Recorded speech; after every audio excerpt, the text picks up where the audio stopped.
What is going on, everybody? Captain Namco here. We're going to run my 1984 Kirby Heritage 2.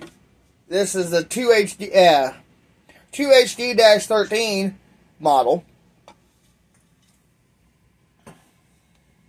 HD2-13 or whatever. However it is.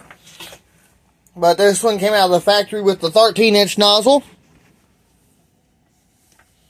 Let's see, this thing's due to get cleaned up again. It needs polish.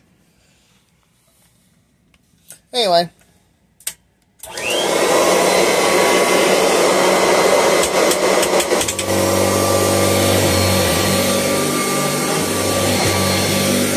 Something I bought at Goodwill 7 years ago, and considering that this Kirby is almost 40 years old, it will be in January.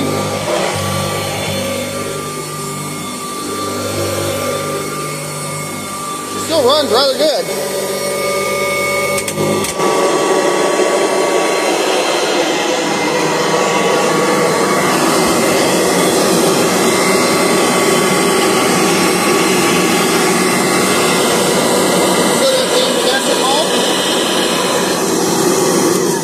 Doesn't run bad at all. Thanks for watching. Leave a like, comment down below, and I'll see you next time. And as always, before I go, I just want to remind you all, Jesus loves you, and have a wonderful day.